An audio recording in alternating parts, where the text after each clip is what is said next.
Ang hapagkainan ng mga Villena ay isang perpektong larawan.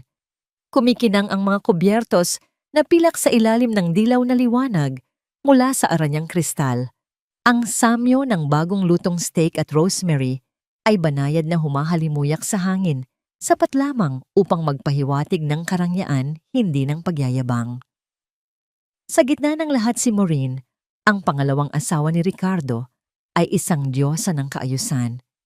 Ang kanyang nangiti ay kasing perpekto ng pagkakahanay ng mga plato, ang kanyang mga galaw ay banayad habang pinuputol niya ang pagkain ng 2 taong gulang na si Enzo.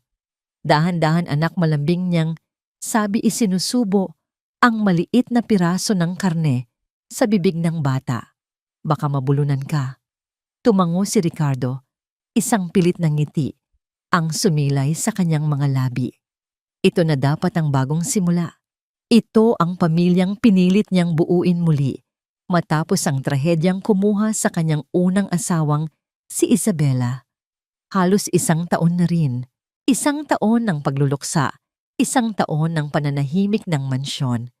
At si Maureen, na dumating na parang isang sinag ng araw, ay nangakong ibabalik ang kulay sa kanilang buhay. Ngunit habang pinagmamasdan niya ang eksena, may isang bahagi sa kanyang puso na hindi mapakali. Isang malamig na agos sa ilalim ng payapang lawa. "Kumain ka pa, Lia," sabi ni Maureen. Ang kanyang tingin ay bumaling sa 6 na taong gulang na anak ni Ricardo. "Ang payat-payat mo na. Baka isipin ng mga tao ay hindi kita pinapakain ng maayos." Nakayuko lang si Lia sa kanyang plato, tinutusok-tusok ng tinidor ang kanyang patatas. Hindi siya umimik. Dati ang batang ito ang pinakamasaya sa lahat. Ang kanyang halakhak ay umalingaw-ngaw sa bawat sulok ng bahay. Ngayon, ang katahimikan niya ay kasing bigat ng marmol na sahig. "Lia, narinig mo ba si Tita Maureen?" Mumalumanay na sabi ni Ricardo. Dahan-dahang itinaas ni Lia ang kanyang ulo.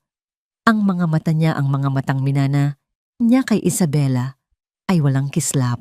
Tumangulang siya, kumuha ng maliit na subo at nginuya ito ng walang gana. Napansin ni Ricardo ang paghigpit ng hawak ni Maureen sa kanyang kubyertos. Isang saglit lang iyon, isang mabilis na pagbabago sa kanyang perpektong postura, ngunit sapat na para makita niya. Pagkatapos ay bumalik ang ngiti sa mukha nito. "Hayaan mo na, mahal. Siguro pagod lang siya mula sa eskwela." Pagod.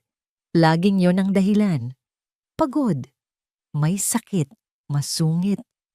Parang laging may paliwanag si Maureen sa bawat pagbabago sa kanyang mga anak. Mga paliwanag na tila makatwiran sa pandinig ngunit mali sa pakiramdam. Natapos ang hapunan sa isang sapilitang katahimikan. Tinulungan ni Ricardo si Lia sa kanyang takdang aralin, habang si Maureen naman ang nag-asikaso kay Enzo. Nang oras na para matulog, si Ricardo mismo ang naghatid kay Lia sa kanyang silid. Ang kwarto ay para sa isang prinsesa, malaki kulay rosas at puno ng mga manika. Ngunit sa ilalim ng malambot na ilaw ng lampshade, ang silid ay tila malamig at malungkot. Inayos niya ang kumot sa balikat ng anak. "Matulog ka na, prinsesa ko," bulong niya, hinalikan ito sa noo. Ito ang kanilang ritual, isang bagay na hindi nagbago mula pa noong nabubuhay si Isabela. Nagsimula nang pumikit si Lia, ang kanyang paghinga ay unti-unti nang bumagal. Akala ni Ricardo ay tulog na ito, nang bigla itong bumulong. Ang mga salita ay mahina at garalgal, parang isang lihim na pilit kumakawala sa panaginip. "Daddy?" "Ano yun, anak? Huwag mong sasabihin kay Tita Maureen." Kumunot ang noo ni Ricardo. "Ang alin, anak? Ang alin ang hindi ko sasabihin?" "Yung sikretong laro." Humina pa lalo ang boses nito, halos hangin na lang. "Magagalit si Mommy." Parang may bumuhos na isang baldeng yelo sa buong katawan ni Ricardo. Nanigas siya sa kanyang kinauupuan. "Mommy." Isa lang ang tinatawag ni Lia na Mommy, si Isabela, ang kanyang yumaong asawa. Anong sikretong laro? At bakit magagalit si Isabela kung malalaman ito ni Maureen?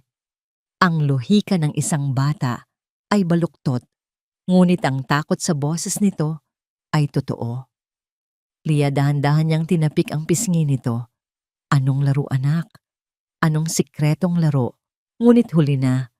Mahimbing na ang tulog ni Lia, ang kanyang mukha ay payapa na walang bakas ng lihim na binitiwan niya. Naiwan si Ricardo sa tabi ng kama, ang kanyang puso. Ay bumibilis ang tibok, ang mga salitang iyon ay paulit-ulit na umuugong sa kanyang isipan. Yung sikretong laro. Magagalit si Mami. Kinabukasan ibang-iba na ang paningin ni Ricardo sa lahat ng bagay. Naging isang lawin ang kanyang mga mata. Hinahanap ang bawat detalye, bawat kilos, bawat salita. Nakita niya kung paano bahagyang napapaurong si Lia kapag ang kamay ni Maureen ay napapalapit sa kanyang balikat. Nakita niya kung paano nagtatago si Enzo sa likod ng kanyang mga binti kapag si Maureen ang pumapasok sa silid. Isang hapon habang nagbabasa siya ng papeles sa kanyang study, narinig niya ang boses ni Maureen mula sa sala. Enzo, ilang beses ko bang sasabihin sa'yo na huwag mong ikakalat ang mga laruan mo dito? Ang tono ay matamis pa rin, ngunit may talim na nakatago sa ilalim nito. Nang sumilip si Ricardo, nakita niya ang perpektong ngiti ni Maureen habang kinakausap ang bata. Pero ang mga mata nito ay malamig. Nagbago ang lahat nang mapansin siya ni Maureen na nakatingin. Biglang naging malambing ang kanyang boses, puno ng pag-aalala. Naku mahal, pasensya na. Itong si Enzo napakakulit. Baka madapa ka sa mga laruan niya. Isang perpektong pag-arte. At si Ricardo sa loob ng maraming buwan ay naging bulag na manunood. Ang kanyang pagluluksa at ang desperadong pagnanais na magkaroon muli ng isang buong pamilya ay naging takip sa kanyang mga mata. Ngayon, ang takip ay unti-unting natatanggal. Gabi-gabi ang mga salita ni Lia ay bumabalik sa kanya. Sikretong laro. Anong klaseng laro ang nagdudulot ng takot sa isang bata? Anong klaseng laro ang kailangang ilihim? Hindi na niya matiis. Isang gabi matapos niyang masigurong tulog na, ang lahat pumasok siya sa kanyang malawak na home office. Ang mansyon ay tahimik, ngunit ang kanyang isipan ay magulo. Tinitigan niya ang isang litrato sa kanyang mesa, isang litrato ni Isabela, kasama ang dalawang batang masayang tumatawa. Ang purong kaligayahan sa larawang iyon ay parang isang sundang na tumusok sa kanyang dibdib. Kinuha niya ang kanyang telepono at tinawagan ang isang numero na matagal na niyang hindi natatawagan sa ganoong oras ng gabi. Sumagot ito sa pangalawang ring. Rich, anong problema? It's past midnight. Ang boses ni Attorney Francis Reyes, ang kanyang matalik na kaibigan at abogado, ay puno ng pag-aalala. Huminga ng malalim si Ricardo. Francis, kailangan ko ng tulong mo. Ano yun? Tungkol ba sa bagong merger? Hindi sagot ni Ricardo, ang kanyang boses ay naging basag. Tungkol ito sa mga anak ko. Ikinuwento niya ang lahat. Ang bulong ni Lia sa gitna ng pagtulog. Ang takot sa mga mata ng kanyang mga anak. Ang biglaang pagbabago sa kanilang kilos. Ang pakiramdam na may mali, isang malaking pagkakamali sa loob mismo ng kanyang tahanan. Sa kabilang linya nanahimik si Francis. Nang magsalita ito, ang kanyang tono ay seryoso. Rick, mabigat yan. Pero kutob pa lang yan. Baka naman naninibago pa rin ang mga bata sa sitwasyon. Baka naman namimiss lang nila ang nanay nila. Alam ko, Francis, sinabi ko rin yan sa sarili ko. Pinaniwala ko ang sarili ko na baka nag-i-imagine lang ako, sabi ni Ricardo. Pero iba iba ang takot. At nakikita ko yun sa mga anak ko. Takot. Anong plano mo? Kakausapin mo si Maureen, umiling si Ricardo, kahit alam niyang hindi siya nakikita ng kaibigan. Hindi. Itatanggi niya lang ang lahat. Sasabihin niyang nag-aalala lang ako ng sobra. Gagawa siya ng paraan para ako ang magmukhang masama, para ako ang magmukhang paranoid na byudo. Huminto siya, ang kanyang isipan ay naglalakbay sa isang madilim at desperadong lugar. May iba akong naiisip. Isang bagay na hindi pangkaraniwan. Ano yun? Nag-alinlangan si Ricardo. Ang planong nabubuo sa kanyang isip ay parang eksena sa isang pelikula, isang bagay na baliw at mapanganib. Ngunit ang pagmamahal niya sa kanyang mga anak ay mas malakas kaysa sa kanyang takot. Gusto kong malaman kung ano ang nangyayari sa bahay na to. Kapag wala ako, sabi niya, ang kanyang boses ay matigas at puno ng determinasyon. Maglagay ka ng CCTV, mungkahi ni Francis. Masyadong halata. Malalaman niya. Kailangan kong makita ang lahat gamit ang sarili kong mga mata. Kailangan kong marinig ang lahat gamit ang sarili kong mga tainga. Ricardo, ano ba ang sinasabi mo? Naguguluhang ang tanong ni Francis. Tumingin si Ricardo sa bintana, sa madilim na hardin na bumabalot sa mansyon. Ang mga anino ng mga puno ay parang mga halimaw na nagbabantay. Doon sa gitna ng dilim na buo ang kanyang desisyon. Magpapanggap akong wala bulong niya. Sasabihin kong may business trip ako sa ibang bansa. Pero hindi ako aalis. Mananatili ako dito. At anong gagawin mo? Magtatago sa isang hotel. Hindi sabi ni Ricardo, ang kanyang mga mata ay nakatutok sa hardin, sa maliit na kubo ng hardinero sa dulo ng property. Papasok ako ulit sa sarili kong bahay, bilang ibang tao. Natahimik si Francis sa kabilang linya. Ang katahimikan ay tumagal ng ilang segundo. Bago ito nagsalita, ang kanyang boses ay puno ng hindi makapaniwalang pagkabigla. Nababaliw ka na ba? Gusto mong magpanggap na hardinero sa sarili mong pamamahay? Hindi sumagot si Ricardo. Hinayaan niyang lumubog ang kabaliwan ng ideya. Oo, ito ay isang desperadong hakbang, isang mapanganib na laro. Ngunit para sa kanyang mga anak, handa siyang gawin ang lahat. Francis, sabi ni Ricardo, ang kanyang boses ay kalmado na ngayon, na may pahiwatig ng bakal na determinasyon. Tulungan mo ako. Hindi na ito isang tanong. Ito ay isang utos. Kailangan kong malaman ang totoo. Francis, pagpapatuloy niya. Kahit na ang kapalit nito ay ang pagwasak sa perpektong larawan na ito, kailangan kong malaman kung ano ang nangyayari kapag nakatalikod na ako. 3 araw. 3 araw na ginugol ni Ricardo sa isang maliit at amoy alikabok na motel sa kabilang dulo ng syudad para burahin ang pagkatao niya. Ang mamahaling Swiss watch ay napalitan ng mumurahing relo na may gasgas. Ang mga damit na gawa ng Italianong designer ay napalitan ng kupas na maong at manipis na kamisetang nabili sa ukay-ukay. Ipinagupit niya ang kanyang buhok sa isang lumang barberya at ang pinakamahirap sa lahat ay ang artipisyal na balbas at bigote na nagdudulot ng matinding kati sa kanyang pisngi. Sa harap ng naninilaw na salamin, pinagmasdan niya ang kanyang refleksyon. Ang lalaking nakatingin pabalik ay si Roberto, isang lalaking pagod sa buhay, may mga guhit ng paghihirap sa muka at may mga kalyo sa palad na pilit niyang nilikha sa pamamagitan ng pagbubuhat ng mga hollow block sa likod ng motel. Ibang-iba sa bilyonaryong si Ricardo Villena na ang pinakamabigat na binubuhat ay ang bigat ng kanyang kalungkutan. Isang buwang business trip sa Singapore, iyon ang paalam niya kay Maureen. Isang kasinungalingan na sinuportahan ng kanyang kaibigang si Francis na siyang sasagot sa mga tawag nito gamit ang ibang SIM card. Nakita niya ang bahagyang kislap sa mga mata ni Maureen. Nang marinig iyon, hindi lungkot kundi kaluwagan. Iyon ang huling piraso ng kumpirmasyon na kailangan niya. Ngayon, nakatayo siya sa harap ng gate sa likuran ng sarili niyang mansyon, ang service entrance na bihira niyang daanan. Mula roon amoy niya ang pamilyar na halimuyak ng mga bulaklak ng sampagita na nakatanim sa gilid ng pader, mga bulaklak na si Isabela mismo ang nagtanim. Isang kirot ang gumuhit sa kanyang dibdib.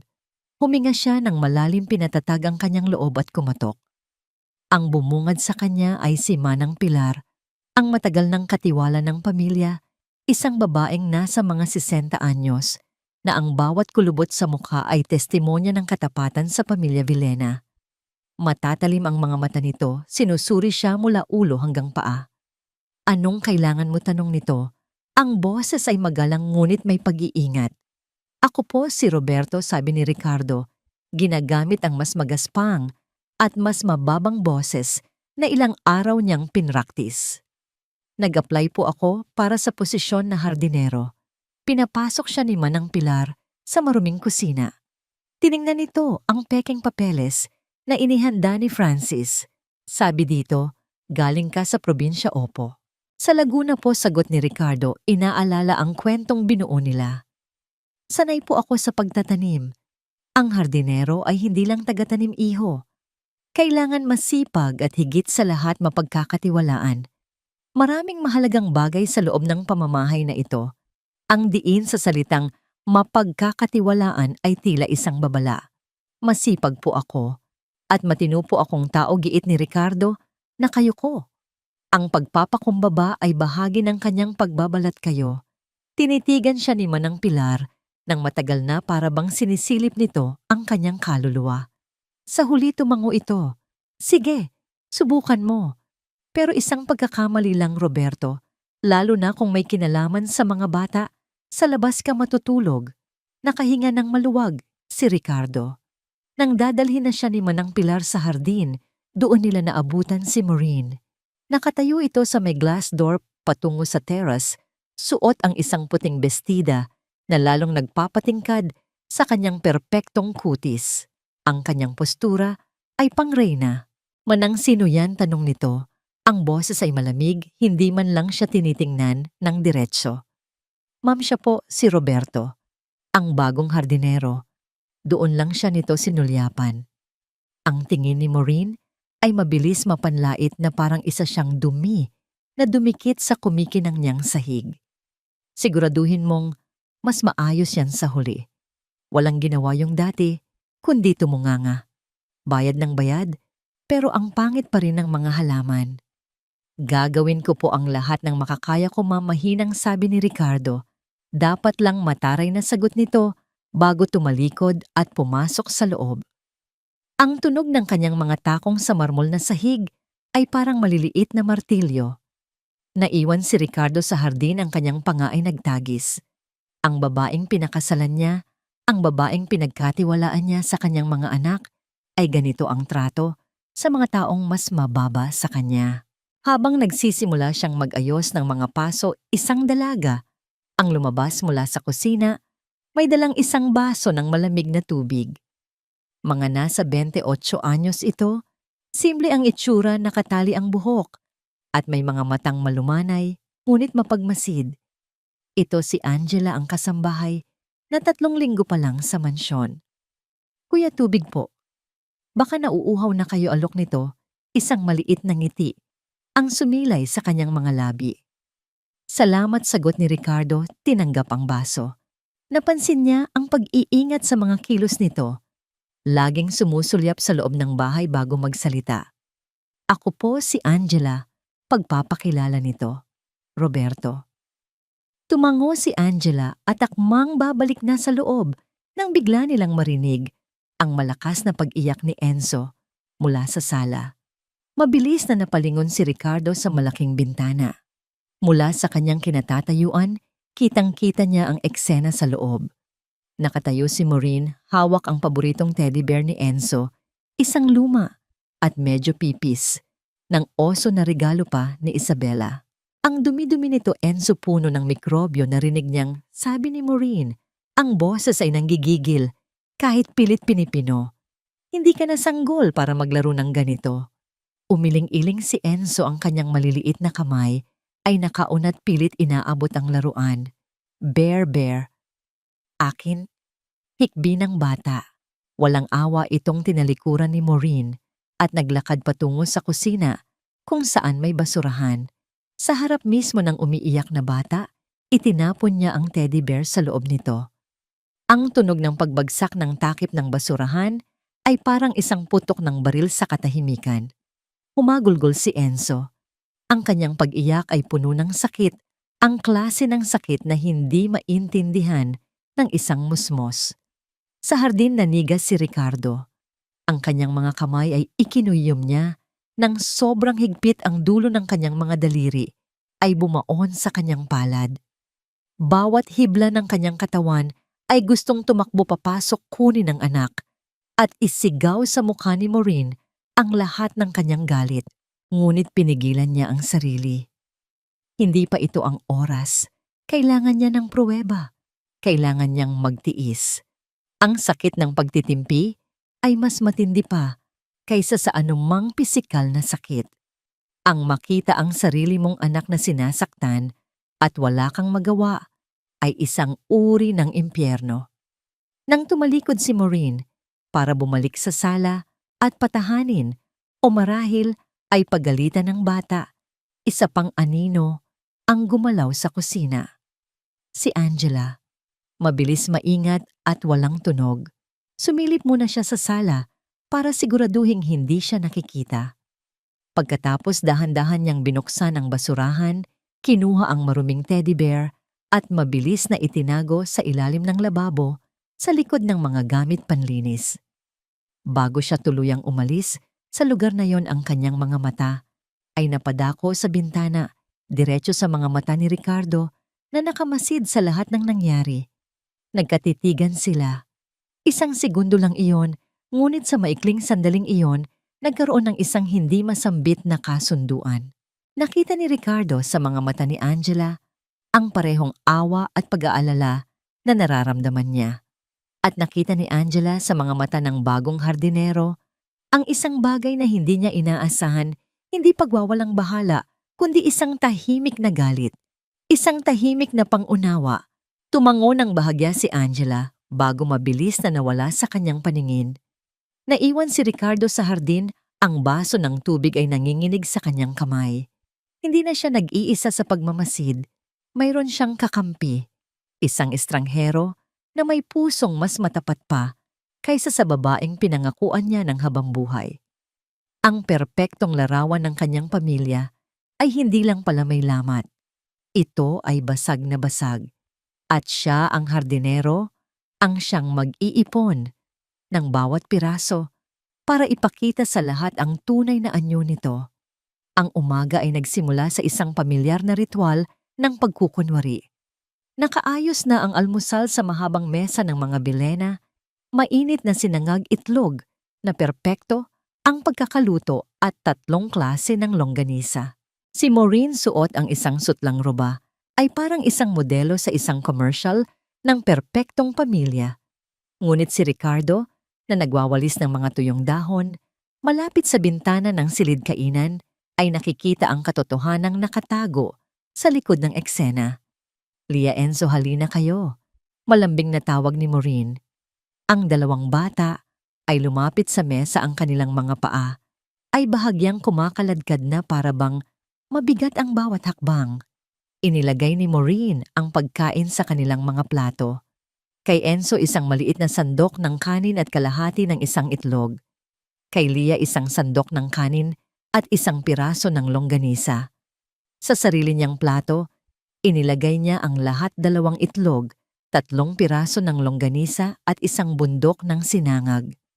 "Ubusin ninyo yan," sabi niya. Ang tono ay hindi na malambing, kundi isang utos. Nagsimulang kumain ang mga bata sa katahimikan. Halos hindi nginunguyan ni Lia ang kanyang pagkain. Pagkatapos ng ilang subo, huminto siya at tumingin sa plato ng kanyang madrasta. "Tita Maureen," mahinang sabi ng bata, "gusto ko pa po sana ng longganisa." Ang tinidor ni Maureen ay tumigil sa ere. Ang kanyang nangiti ay hindi nagbago, ngunit ang kanyang mga mata ay nanlamig. "Hindi ba't sinabi ko na sa'yo, Lia, ang sobrang pagkain ay nakakataba at ang matatabang bata ay hindi maganda tingnan? Gusto mo bang maging pangit?" Ang bawat salita ay parang isang maliit na karayom, maingat na itinusok sa kumpiyansa ng isang 6 na taong gulang. Mabilis na umiling si Lia, ang kanyang mga mata ay napuno ng luha na pilit niyang pinipigilan. Yumuko siya ulit sa kanyang plato. "Hindi po," bulong niya. Nasa labas na patigil sa pagwawalis si Ricardo. Ang hawakan ng walis ay halos mabasag sa higpit ng kanyang pagkakahawak. Ang anak niya, ang kanyang prinsesa na dati kayang umubos ng 3 pancake sa isang upuan, ay tinuturoang matakot sa pagkain. Sa sandaling iyon, lumitaw si Angela mula sa kusina. May dalang isang pitsel ng orange juice. Ang kanyang mga mata ay mabilis na sinuri ang sitwasyon. Ang halos walang lamang plato ng mga bata ang punong-punong plato ni Maureen at ang namumulang mata ni Leah. Walang sinabi si Angela. Naglagay siya ng juice sa baso ng bawat isa. Ngunit nang mapunta siya sa tabi ni Leah, aksidente niyang naitabig ang isang platito ng pandesal na malapit sa bata. Isang piraso ng tinapay ang gumulong at huminto mismo sa tabi ng plato ni Leah. Ay nako, pasensya na po. Sabi ni Angela, ang kanyang boses ay puno ng pagkukunwaring pag-aalala. Ang clumsy ko talaga. Tumingin si Maureen sa kanya ng masama. Mag-ingat ka nga. Opo, ma'am. Sagot ni Angela na kayuko. Ngunit bago siya umalis, sinulya pa niya si Leah at bahagyang tumango. Isang senyas na ang tinapay ay para sa kanya. Isang maliit na gawa ng pagsuway, isang lihim na pagbibigay. Nang tumayo si Maureen upang sagutin ang isang tawag sa telepono, mabilis na kinuha ni Leah ang pandesal at isinubo ito, nginunguyan ng mabilis na parang isang magnanakaw. Pinanood ni Ricardo ang lahat mula sa labas, isang halo ng galit at pasasalamat ang kumukulo sa kanyang dibdib. Galit para sa babaeng nagpapanggap na ina at isang hindi maipaliwanag na pasasalamat para sa kasambahay na handang isugal ang kanyang trabaho para sa isang piraso ng tinapay.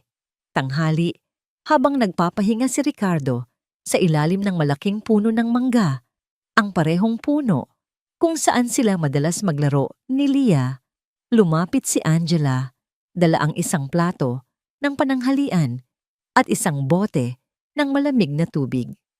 Kuya Roberto, tanghalian niyo po, sabi niya. Salamat, Angela. Sagot ni Ricardo, umupo ng maayos. Umupo rin si Angela sa di kalayuan sa isang batong nakausli.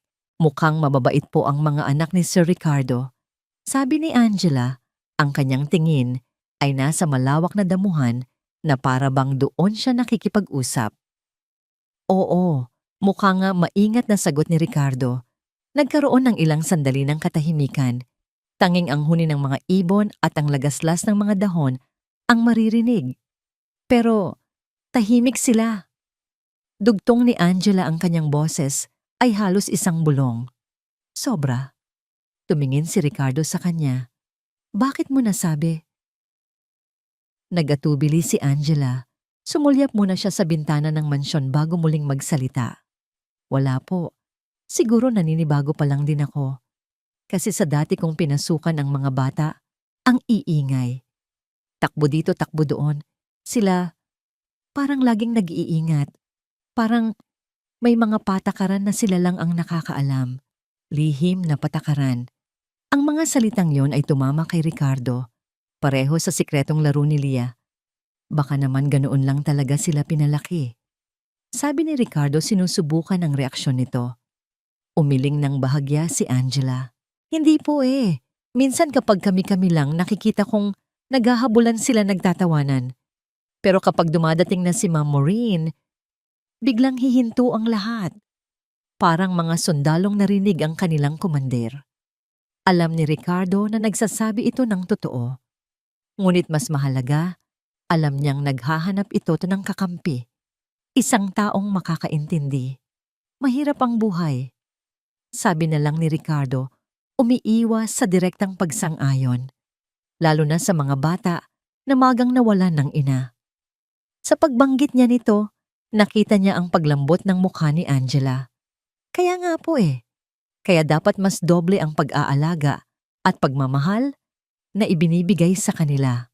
Ang kanyang mga mata ay may kakaibang lungkot na para bang may pinaghuhugutan itong sariling karanasan. Ang kanilang pag-uusap ay biglang natigil nang marinig nila ang tunog ng isang sasakyan na pumarada sa harap ng mansyon, isang itim at eleganteng kotse. Sumilip sila pareho. Biglang tumunog ang telepono sa loob ng bahay. Narinig nila ang nagpapanik na boses ni Maureen.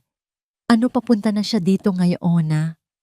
Maya-maya mabilis na lumabas si Maureen sa terrace, ang kanyang mukha ay balisa. Nakita niya si Angela na nakaupo malapit sa hardinero. Angela, anong ginagawa mo dyan? Pumasok ka dito ngayon din. Sigaw niya. At ikaw? Baling nito kay Ricardo. Ayusin mo itsura ng mga halaman dyan sa may gate. Dalyan mo. Mabilis na tumayo si Angela at pumasok sa loob. Naiwan si Ricardo na naguguluhan. Sino ang darating na nagdulot ng ganoong reaksyon kay Maureen? Hindi nagtagal, nalaman niya ang sagot. Isang matandang babae na kahit may edad na, ay bakas pa rin ang ganda at awtoridad ang bumaba mula sa kotse. Nakasuot ito ng eleganteng bestida at perlas. Ang kanyang tindig ay matikas, ang kanyang mga mata ay matalas. Si Doña Remedios Villena, ang kanyang ina. Pumasok sa isip ni Ricardo ang isang alaala, ang huling pag-uusap nila ng kanyang ina bago siya umalis. Hindi ako nagtitiwala sa babaeng yan, Ricardo. May kakaiba sa mga ngiti niya. Masyadong perpekto, masyadong pinraktis. Sa loob narinig ni Ricardo ang utos ni Maureen sa mga kasambahay. Linisin niyo ang lahat. Itago niyo ang lahat ng laruan. Angela, bihisan mo ang mga bata. Yung pinakamaganda nilang damit. At pakisabi sa kanila, kapag tinanong sila ng lola nila, ang isasagot lang nila ay opo at okay lang po kami. Maliwanag. Narinig din niya ang sagot ni Angela, mahina, ngunit malinaw. Pero ma'am, baka po magtaka si senyora kung wala kang pakialam. Putol ni Maureen. Gawin mo ang sinabi ko. At ikaw. Dagdag nito ang boses ay mas bumaba, mas mapanganib kapag may sinabi kang kahit anong hindi maganda. Sa biyenan ko, siguraduhin mong ito na ang huling araw mo dito. Naiintindihan mo? Nang gabing iyon, habang nag-iisa sa kanyang maliit na silid sa likod ng mansyon, hindi mapakali si Ricardo. Ang pagdating ng kanyang ina ay isang hindi inaasahang pagbabago sa plano. Alam niya ang talas ng pakiramdam nito. Alam niyang hindi ito basta-basta malilinlang ng mga pagkukunwari ni Maureen. Ang labanan ay hindi na lamang sa pagitan niya at ni Maureen. Isa ng bagong manlalaro ang pumasok sa entablado. At bukas, sa paghaharap ng dalawang babae, alam niyang mas maraming lihim ang mabubunyag. Ang tanong na lang ay kung handa ba siyang harapin ang mga ito. Ang tanghalian ay inihanda na parang isang piging para sa isang reyna at sa isang banda, iyon nga ito. Si Doña Remedios Villena ay hindi lamang ina ni Ricardo. Siya ang matriarka ng angkan ng mga Villena, isang babaeng ang pangalan ay may bigat sa alta sosyedad. Ang bawat kilos niya ay sinusukat, ang bawat salita niya ay may kahulugan. Si Maureen sa kabilang dako ay ginawa ang lahat para maging perpektong punong abala. Ang kanyang damit ay simple, ngunit mamahalin ang kanyang buhok ay nakaayos ng walang kahit isang hiblang wala sa lugar. Ang kanyang nangiti ay hindi nawala sa kanyang mga labi, ngunit kung titingnan ng mabuti, ito'y hindi umaabot sa kanyang mga mata. Si Ricardo bilang si Roberto ay inatasang magdilig ng mga halaman sa terrace, isang perpektong lugar para makita at marinig ang lahat. Napakasarap ng pinaluto mo, Maureen. Simula ni Doña Remedios habang tinutusok ng kanyang tinidor ang isang hipon. Bagay na bagay sa'yo ang pamamahala sa bahay na ito. Isang papuri, ngunit sa bibig ni Doña Remedios ito'y parang isang pagsubok. Salamat po, Mama. Sagot ni Maureen, ang kanyang boses ay matamis na parang pulot. Ginagawa ko lang po ang lahat para maging komportable si Ricardo at ang mga bata.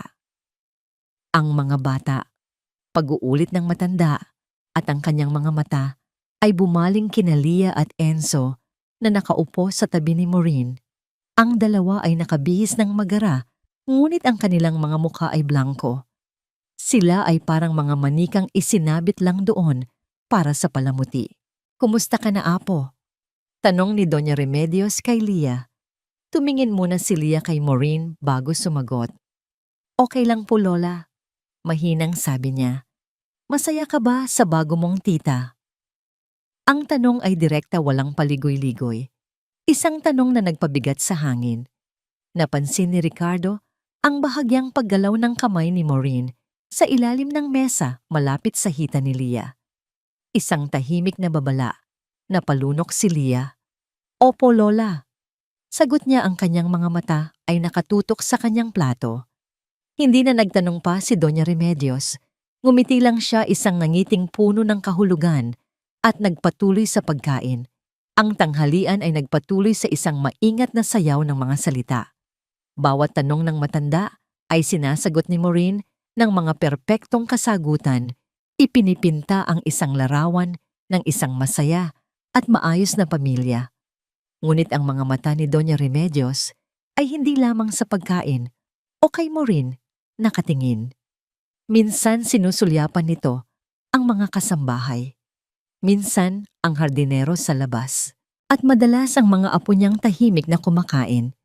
Matapos ang tanghalian, inanyayahan ni Maureen ang kanyang biyenan na magkape sa terrace. Ang ganda pa rin ng hardin. Sabi ni Doña Remedios, ang kanyang tingin ay lumibot sa mga rosas at sampagita. Paborito ito ni Isabela. Ang pagbanggit sa pangalan ng yumaong asawa ni Ricardo ay parang isang dagitab na dumaan kay Maureen. Opo, Mama. Kaya naman sinisiguro kong alagang-alaga ito. Mabuti naman, sabi ng matanda. Habang umiinom ng kape, bigla niyang tinawag si Lia. Halika dito, apo. May ibibigay sa'yo si Lola. Lumapit si Lia. Kinuha ni Doña Remedios ang kamay ng bata. Isusuot ko sa'yo itong pulseras na bigay pa sa akin ng lola ko. Habang isinusuot ang manipis na gintong pulseras, ang mga daliri ng matanda ay sadya at maingat na hinaplos ang pulsuhan ng bata. Huminto ito. Apo, saan galing ang gasgas na yan? Tanong niya, ang kanyang boses ay kalmado, ngunit may diin. Nanlaki ang mga mata ni Lia. Mabilis niyang binawi ang kanyang kamay. Wala po, Lola. Nadapa po ako. Si Maureen ay mabilis na sumingit. Nako, Mama. Napakalikot po kasi nitong si Lia. Kahapon lang ay nadulas yan habang naglalaro. Tumingin si Doña Remedios mula kay Lia patungo kay Maureen. Hindi siya nagsalita. Ngunit ang kanyang mga mata ay nagsasabi ng lahat. Alam niyang may mali. Nang magpaalam na ang matanda, hinatid siya ni Maureen sa may pintuan. Naiwan si Ricardo sa hardin, nagpapanggap na abala. Dumaan sa harap niya si Doña Remedios. Akala niya ay lalagpasan lang siya nito, ngunit huminto ito. Tinitigan siya nito ng diretso sa mata. Ang mga mata ni Ricardo na pilit niyang pinapupungay ay hindi nakatakas sa mapanuring tingin ng kanyang ina. Ikaw ang bagong hardinero? Tanong nito. Opo, senyora. Sagot ni Ricardo na kayuko. Lumapit pa ng bahagya ang matanda, sapat para sila lang ang magkarinigan. Ang kanyang boses ay isang mahinang bulong, ngunit puno ng bigat. Ang mga damo sa Hardin Roberto. Sabi niya, binibigyan ng diin ang pekeng pangalan. Kahit anong ganda pa ng mga bulaklak, kung hindi mo bubunutin ang mga damo, hanggang sa ugat sisirain at sisirain nila ang buong hardin. Hindi ito isang payo para sa hardin. Ito ay isang mensahe. Tumingala si Ricardo at sa isang saglit nagtagpo ang kanilang mga mata. Nakita niya ang pag-aalala, ang suporta at ang sakit sa mga mata ng kanyang ina. At nakita ni Doña Remedios ang determinasyon sa mga mata ng kanyang anak. Tumango siya ng bahagya at nagpatuloy sa paglakad. Pagkaalis ng kanyang ina, ang anyo ni Maureen ay nagbago. Ang perpektong nangiti ay nawala na palitan ng isang maskara ng galit. Pumasok siya sa loob ng bahay na parang isang bagyo. Mula sa labas, narinig ni Ricardo ang kanyang sigaw, hindi na pino kundi garalgal sa galit. Lia, halika dito. Nakita ni Ricardo ang takot sa mukha ni Lia habang papalapit ito kay Maureen sa sala. Anong sinabi ko sa'yo? Di ba't sinabi kong huwag kang magsasalita ng kahit ano sa lola mo? Wala po akong sinabi. Umiiyak na sagot ng bata. Sinungaling. Bakit niya napansin ang gasgas mo? Sigurado akong nagsumbong ka. Gusto mo akong mapahamak. Ano iko? Hindi po tita. Promise po. Huwag mo akong tawaging tita. Sigaw ni Maureen at sa gulat ng lahat, hinila niya ang braso ni Leah at kinaladkad papunta sa silid nito. Dahil sa'yo, baka mag-isip ng masama ang lola mo. Dito ka lang sa kwarto mo, hindi ka kakain ng hapunan. Isinara niya ang pinto ng malakas. Ang tunog ay umalingaungaw sa buong mansyon. Naiwan sa labas, si Ricardo, ang kanyang mga kamao ay nakakuyom, ang kanyang mga kuko ay bumaon sa kanyang palad hanggang sa magdugo. Ang mensahe ng kanyang ina ay malinaw. Ang damo. Ang damo ay kailangan ng bunutin. Ngunit bago niya ito gawin, kailangan niyang siguraduhin na kapag binunot niya ito, hindi na ito muling tutubo pa. Ang galit na naramdaman niya kanina ay napalitan ng isang malamig at matigas na determinasyon. Hindi na ito simpleng pag-alam sa katotohanan. Ito ay naging isang plano para sa paghihiganti, isang plano para sa hustisya, at hindi na siya mag-iisa sa pagpapatupad nito. Ang gabi matapos ang pagdalaw ni Doña Remedios ay binalot ng isang nakabibinging katahimikan. Ngunit para kay Ricardo, ang katahimikang yon ay mas maingay pa kaysa sa pinakamalakas na sigaw. Ang bawat sulok ng mansyon ay tila bumubulong sa kanya ng mga salitang hindi niya gustong marinig, takot, panlilinlang at kabiguan. Sa kanyang maliit na kwarto sa likod bahay, hindi siya makatulog. Ang imahe ng kanyang anak na kinaladkad ni Maureen ay paulit-ulit na naglalaro sa kanyang isipan, isang bangungot na gising niyang pinapanood. Ang parusang hindi pagpapakain ng hapunan dahil lamang sa isang gasgas na napansin ng lola nito ay isang kalupitang hindi niya kayang palampasin. Kailangan niya ng patunay, isang bagay na hindi maitatanggi, isang bagay na wawasak sa perpektong maskara ni Maureen. Kinabukasan, bago pa man sumikat ang araw, umalis si Ricardo ng mansyon. Nagpanggap siyang bibili ng mga bagong gamit para sa hardin, ngunit ang totoo'y may iba siyang pakay. Nagpunta siya sa isang maliit na electronic shop sa isang masikip na eskinita sa Quiapo, isang lugar kung saan hindi siya makikilala. Doon sa gitna ng mga nagkukumpuning cellphone at mga segunda-manong pyesa, bumili siya ng isang bagay na magiging pinakamahalagang armas niya, isang maliit na digital voice recorder, hindi mas malaki kaysa sa kanyang hinlalaki na may kakayahang mag-record ng tuloy-tuloy sa loob ng maraming oras. Pagbalik niya sa mansyon, ang kanyang mga galaw ay maingat at kalkulado. Alam niyang isang pagkakamali lang ay mabubuko ang lahat.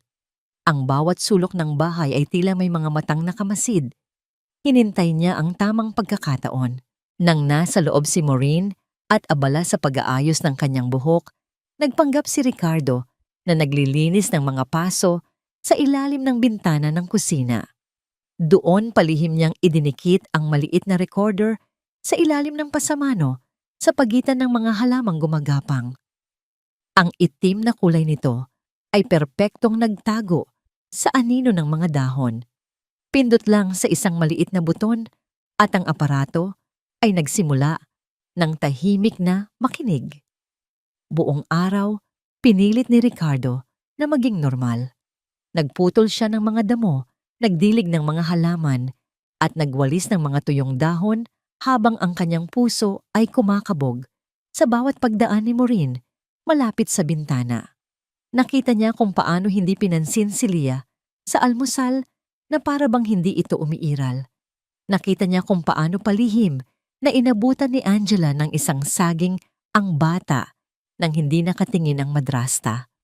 Ang mga maliliit na gawaing ito ng kabutihan at kalupitan ay nagpatuloy, ngunit ngayon meron ng isang tahimik na saksi. Hapon na nang mangyari ang kanyang hinihintay. Umupo si Maureen sa terrace, mga ilang talampakan lang mula sa nakatagong recorder, dala ang kanyang telepono. Nagsimula siyang makipag-usap at batay sa kanyang masayang tono. Isa sa mga kaibigan niya ang nasa kabilang linya. Oh girl, grabe nakaka-stress. Dumating kasi kahapon, yung dragon yung biyenan ko. Narinig ni Ricardo ang bawat salita. Nagkunwari siyang abala sa pag-aayos ng isang sirang hose ng tubig. Hay nako, parang laging may hinahanap na mali. Kinikilatis ako mula ulo hanggang paa. Akala mo naman kung sino. Kung hindi lang dahil kay Ricardo, matagal ko na yang sinagot-sagot. Isang tawa ang narinig niya mula sa telepono. Tapos, yung mga anak-anakan ko pa, pagpapatuloy ni Maureen, at sa puntong ito, ang boses niya ay nagbago. Nawala ang pagkukunwari, lumabas ang tunay na kulay. Nako, super pasakit sa ulo. Lalo na yung babae. Feeling prinsesa. Konting bagay iiyak. Kailangan mong laging takutin para sumunod. Akala niya siguro, dahil anak siya ni Ricardo, pwede na siyang mag-reyna-reynahan dito. No way. Ako ang reyna sa bahay na to. Nanigas ang mga kamay ni Ricardo. Ang bawat salita ay parang lason na tumatagos sa kanyang pandinig. Pero okay lang. Sabi ni Maureen, ang kanyang bioses ay naging masaya ulit. At least, natututo na sila. Fear is a better motivator than love, di ba? Kapag laging may pagmamahal, lumalaking spoiled. Pero kapag may takot, laging behaved. Effective girl. Pagbalik ni Ricardo, for sure hangang-hanga yun sa mga well-mannered niyang mga anak. Isang matinis na tawa ang sumunod. Pagkatapos ay nagbago ang usapan na punta sa mga bagong sapatos at tsismis tungkol sa ibang mga sosyalera. Ngunit para kay Ricardo ang pag-uusap ay tapos na. Nakuha na niya ang kailangan niya. Nang gabing iyon, hindi siya mapakali. Hinintay niyang manahimik ang buong bahay. Hinintay niyang mamatay ang lahat ng ilaw. Sa ilalim ng buwan, dahan-dahan siyang lumabas at kinuha ang recorder. Bumalik siya sa kanyang kwarto, isinara ang pinto at isinaksak ang earphones sa kanyang tainga. Pinindot niya ang play. Ang boses ni Maureen ay pumuno sa kanyang pandinig. Malinaw. Walang duda. Bawat salita ng panlalait, bawat tawang mapanghusga, bawat pag-amin sa kanyang malupit na pamamaraan. Ang kanyang mga kamay ay ikinuyom niya nang sobrang higpit, ang kanyang mga ugat ay lumitaw sa galit. Hindi niya namalayan tumutulo na pala ang kanyang mga luha ng galit, ng pagsisisi at ng matinding sakit para sa kanyang mga anak. Paulit-ulit niyang pinakinggan ang recording. Fear is a better motivator than love. Ang mga salitang iyon ay parang markang bakal na ipinantatak sa kanyang puso. Biglang sa gitna ng kanyang galit, isang ideya ang nabuo sa kanyang isipan. Isang ideya na kasing brilyante at kasing peligroso ng kanyang sitwasyon. Nang mga sumunod na araw, napansin niya ang pagiging abala ni Maureen. May mga dumarating na caterer, event organizer at florist. Narinig niya itong kausap sa telepono, paulit-ulit na binabanggit ang isang charity gala. Girl, kailangan perfect ang lahat, sabi nito sa isa na namang tawag. This is my chance to shine. Ipapakita ko sa buong alta sosyedad na ako, si Maureen Villena, ay hindi lang isang trophy wife. I'm a philanthropist. At gaganapin dito sa mansyon. Mag-iimbita ako ng media. Kailangan ang pamilya Villena ang maging sentro ng atensyon. At doon naintindihan ni Ricardo ang lahat. Isang malaking party, isang entablado, isang pagkakataon para ipakita ni Maureen ang kanyang pekeng kabutihan. Ngunit para kay Ricardo, ito ay isang iba't ibang uri ng pagkakataon. Ito na ang perpektong entablado, hindi para sa kanya, kundi para sa katotohanan. Dito sa harap ng lahat ng mahahalagang tao, sa harap ng mga kamera, sa gitna ng karangyaan, na pinakaiingatan ni Maureen niya ito, wawasakin. Kinuha niya ang kanyang telepono at tinawagan si Francis. Nakuha ko na, sabi ni Ricardo. Ang kanyang boses ay kalmado, ngunit may nakatagong bagsik. Ang alin ang ebidensya, oo, at higit pa doon. May plano na ako. Francis, pakinggan mo akong mabuti.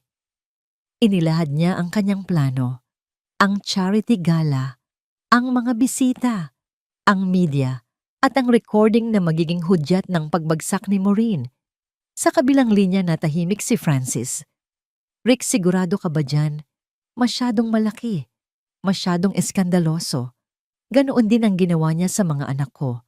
Sagot ni Ricardo, ang kanyang mga mata ay nakatitig sa madilim na bintana. Malaki at eskandaloso. It's poetic justice. Sisirain ko siya gamit ang mismong bagay na pinakamamahal niya ang kanyang reputasyon, ang gabi ng charity gala. Iyon na ang magiging huling gabi ni Maureen Villena bilang reyna ng mansyon, at si Ricardo, ang hamak na hardinero, ang siyang mag-aalis ng korona sa kanyang ulo. Habang papalapit ang araw ng charity gala, ang mansyon ay naging isang pugad ng abalang mga bubuyog. Ang bawat sulok ay nililinis, kinikinis at pinapaganda. Si Maureen ay parang isang general na nagmamando sa kanyang mga sundalo. Ang bawat utos ay matalas at walang puwang para sa pagkakamali. Sa gitna ng lahat ng ito, si Angela ay gumagalaw na parang anino, ginagawa ang kanyang trabaho ng tahimik ngunit may bigat sa kanyang mga balikat. Isang hapon, habang si Ricardo ay nag-aayos ng mga paso ng orchid sa may hardin, nakita niyang nakaupo si Angela sa isang maliit na bangko sa likod ng kusina. Nakayuko ito, nakatingin sa kanyang telepono. Ang karaniwang kalmadong anyo nito ay napalitan ng bakas ng pagkabalisa. Maya-maya nakita ni Ricardo na nanginginig ang mga kamay nito habang ibinabalik ang telepono sa kanyang bulsa. Nilapitan niya ito, dala-dala ang isang pandilig. "Okay ka lang, Angela?" tanong niya ang kanyang boses bilang si Roberto ay magaspang ngunit may bahid ng pag-aalala. Nagulat si Angela. Mabilis niyang pinunasan ang gilid ng kanyang mata kung saan may namumuong luha. Pilit siyang ngumiti. "Ay opo, Kuya Roberto. Okay lang po. May naalala lang po." Hindi naniwala si Ricardo. Umupo siya sa di kalayuan, nagpapanggap na nagpapahinga. "Mukhang malalim ang iniisip mo," sabi niya. "Kung ayaw mong pag-usapan, ayos lang. Pero minsan nakakatulong din na may nakikinig." Tumingin si Angela sa kanya. Sa mga mata ng hardinerong ito, nakakita siya ng isang bagay na hindi niya inaasahan, isang uri ng pangunawa na bihira niyang makita sa iba. Huminga siya ng malalim na para bang nag-iipon ng lakas ng loob. "Tumawag po kasi ang kapatid ko," mahinang sabi niya. "Ang asawa niya po. Sinaktan na naman siya." Ang mga salitang yon ay tumama kay Ricardo. "Lasing na naman?" tanong niya. Nagulat si Angela sa tanong. "Paano niyo po nalaman?"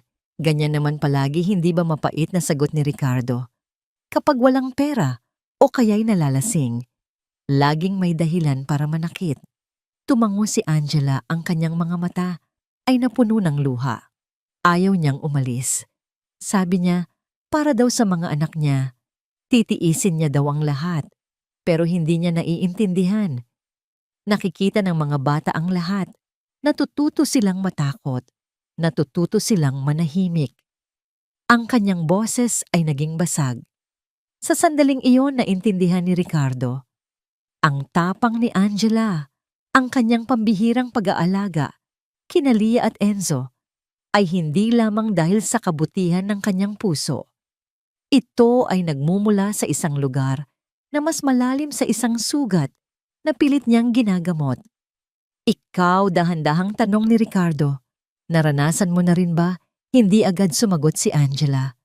Tumingin siya sa malayo sa mga pader na nakapalibot sa mansyon, na para bang inaalala ang isang pader na matagal na niyang nilayasan. "Hindi ko po asawa," bulong niya. "Pero ang tatay ng panganay ko, akala ko pag-ibig. Yun pala pag-aari ang tingin niya sa akin. Bawat kilos ko binabantayan. Bawat kausap ko pinagseselosan. Nagsimula sa sigaw, tapos sa tulak. Hanggang sa isang araw umuwi akong may pasa sa mukha. Pinunasan niya ang kanyang mga luha. Tumakas po ako. Isang gabi habang tulog siya, dinala ko ang anak ko at umalis kami. walang pera, walang damit, pero malaya. Mas gugustuhin ko pong maghirap ng malaya kaysa mabuhay sa isang hawlang ginto na puno ng takot. Ang kanyang kwento ay parang isang kutsilyong humiwa sa puso ni Ricardo. Ang babaeng ito na tinitingnan ni Maureen bilang isang hamak na utusan ay mas matapang pa kaysa sa sino mang kilala niya. Matagal na akong nanahimik noon, pagpapatuloy ni Angela ang kanyang boses ay mas matatag na ngayon. Sabi ko sa sarili ko, hindi ko nahahayaang maulit yun. Hindi sa akin at lalo na sa ibang tao. Lalo na sa mga batang walang kalaban-laban. Kaya po siguro ganito ako kina Lia at Enzo. Ayokong makita silang lumalaki sa takot. Tumingin siya kay Ricardo, ang kanyang mga mata ay puno ng determinasyon. Kahit na ang kapalit nito ay ang trabaho ko, Kuya Roberto. Ayokong dumating ang araw na titingnan ko ang sarili ko sa salamin at makikita ko ang babaeng duwag na walang ginawa. Walang masabi si Ricardo. Ang paghanga niya kay Angela ay lumalim pa. Hindi lang siya isang kakampi, siya ay isang inspirasyon. Ang kanilang pag-uusap ay natigil nang marinig nila ang matinis na boses ni Maureen mula sa loob. Angela, asan ka na ba? Ang dami-daming gagawin dito. Mabilis na tumayo si Angela. Sige po kuya, sabi niya, pilit nang ngumingiti. Salamat po sa pakikinig. Habang pinagmamasdan niya itong maglakad palayo, isang bagay ang napansin ni Ricardo. Ang bawat hakbang ni Angela, kahit gaano kapagod, ay may bigat ng isang taong alam ang kanyang ipinaglalaban. Kinagabihan habang si Ricardo ay nagliligpit ng kanyang mga gamit, nakita niya ang isang bukas na pinto sa stockroom, isang maliit na silid, kung saan itinatago ang mga lumang gamit ng pamilya. Narinig niya ang mahinang tunog ng pag-iyak. Dahan-dahan siyang sumilip. Nakita niya si Angela nakaupo sa sahig, hawak-hawak ang isang lumang photo album. Binuksan niya ito. Sa loob na roon ang mga litrato ni Isabela, ang yumaong asawa ni Ricardo. Mga litratong masaya, puno ng buhay, kasama si Ricardo, karga si Lia habang buntis kay Enzo. Maya-maya, may kinuha si Angela mula sa kanyang bulsa, isang piraso ng litrato, ang kalahati ng isang litrato na punit. Idinikit niya ito sa isang buong litrato mula sa album. Ito ang nawawalang kalahati ng isang litrato ni Isabela, kung saan kasama nito si Lia. Ang mukha ni Isabela ay may punit sa gitna. Bakit mo ginagawa yan? Mahinang tanong ni Ricardo mula sa pintuan. Nagulat si Angela at mabilis na itinago ang litrato. Kuya Roberto? Nakita ko lang po ito sa basurahan sa kwarto ni Ma'am Maureen. Punit-punit na po. Sayang naman po. Ang ganda pa naman ni Ma'am Isabela. Tinitigan ni Ricardo ang punit na litrato. Si Maureen. Kahit ang alaala ng kanyang asawa ay gusto nitong burahin. Ang galit ay muling umakyat sa kanyang lalamunan, mainit at mapait. Itago mo na lang yan, sabi ni Ricardo. Ang kanyang boses ay bahagyang garalgal. Baka mapahamak ka pa kapag nakita yan ni Ma'am. Tumango si Angela at maingat na isinara ang album. Ngunit bago umalis, lumingon ito sa kanya. Kuya Roberto, sabi nito, alam niyo po, may mga pilat na nakikita, pero ang pinakamasasakit na pilat ay yung mga nasa puso. Sana po balang araw gumaling din ang mga pilat sa puso ng mga batang ito. At sa mga salitang yon, umalis na ito, iniwan si Ricardo sa dilim, kasama ang mga multo ng nakaraan at ang nagbabadyang bagyo ng hinaharap. Ang mga pilat ni Angela ay nagbigay sa kanya ng dagdag na lakas. Hindi na lamang ito para sa kanyang mga anak. Ito ay para rin sa lahat ng mga biktima na piniling manahimik. At sa gabi ng charity gala, sisiguraduhin niyang ang kanilang mga tinig kasama ng sa kanya ay maririnig sa buong mundo. 2 araw bago ang charity gala, ang hangin sa mansyon ay halos hiniwa sa sobrang tensyon. Si Maureen ay parang isang bagyong Malapit nang maghasik ng lagim. Bawat maliit na bagay ay nagiging dahilan ng kanyang inis. Isang basong may bahid ng mantsa, isang kurtinang hindi pantay, ang pagkakatupi, isang bulaklak na nagsisimula ng malanta. Ang kanyang mga sigaw ay umaling-awngaw sa mga pasilyo at ang lahat ng kasambahay ay naglalakad na parang tumitipa sa mga basag na bote. Para kay Ricardo, ang bawat araw ay isang pagsubok sa kanyang pagtitimpi. Ang makita ang paghihirap ng mga tao sa paligid niya, lalo na ang kanyang mga anak, ay parang libo-libong karayom na tumutusok sa kanyang puso. Ang araw na yon ang itinakda ni Maureen para sa fitting ng mga damit na isusuot ng mga bata sa party. Dumating ang isang kilalang designer, dala-dala ang dalawang maliliit na kasuotan. Para kay Enzo, isang miniature tuxedo. Para kay Leah, isang kulay abo na bestida na gawa sa organza, puno ng mga borda at maliliit na kristal. Maganda ito, ngunit sa unang tingin pa lang, alam na ni Ricardo na ito'y hindi komportable para sa isang bata. Sa malaking silid kung saan nakatayo ang isang three-way mirror, pinilit ni Maureen si Leah na isuot ang bestida. Mula sa labas ng bahagyang bukas na pinto, nagpanggap si Ricardo na nagpupunas ng mga dahon, ngunit ang kanyang buong atensyon ay nasa loob. Tumayo ka ng diretso, Leah. Utos ni Maureen habang isinasara ang zipper sa likod ng bata. Huwag kang malikot. Tita, ang sikip po. Mahinang reklamo ni Leah, ang kanyang mga balikat ay tila naiipit. Hindi po ako makahinga. Nonsense, eksakto lang yan sa'yo. Huwag kang maarte. Sabi ni Maureen, hinihila ng mas mahigpit ang zipper. Napangiwi sa sakit si Leah. Kailangan maganda ka sa party. Ikaw ang magiging minimi ko. Pinilit ding lagyan ni Maureen ng light makeup ang mukha ng bata. Isang bagay na hindi pa kailanman nangyari noon. Ayan, perfect. Isang maliit na anghel. Sabi niya, hindi sa bata, kundi sa sarili niyang refleksyon sa salamin na para bang si Leah ay isang proyekto lamang. Pagkatapos ng ilang sandali, habang umiikot-ikot si Leah sa harap ng salamin, alinsununod sa utos ni Maureen, ang laylayan ng mamahaling bestida ay sumabit sa paa ng isang maliit na mesa. Isang maliit, halos hindi marinig na tunog ng pagkapunit ang narinig. Ngunit para kay Maureen, ang tunog na yon ay kasing lakas ng isang kulog. Ang kanyang mga mata ay nanlaki at ang kanyang tingin ay bumaba sa maliit na punit sa gilid ng bestida. Ang kanyang mukha na kanina'y puno ng pagmamalaki ay biglang naging isang maskara ng purong galit. Anong ginawa mo? Sigaw niya, ang kanyang boses ay biglang naging matinis at nakakatakot. Hindi ko po sinasadya, tita. Nanginginig na sabi ni Leah, ang kanyang mga mata ay napuno ng takot. Walang silbi. Ang simple-simple ng inuutos ko sa'yo. Hindi mo pa magawa ng maayos. Alam mo ba kung gaano kamahal ang bestidang yan? Sinisira mo ang lahat. Hinawakan niya ang balikat ni Leah ng mahigpit. Tingnan mo ang ginawa mo. Sigaw niya, itinuturo ang punit. Sa puntong yon, si Angela, na naglilinis sa kabilang kwarto, ay narinig ang sigawan.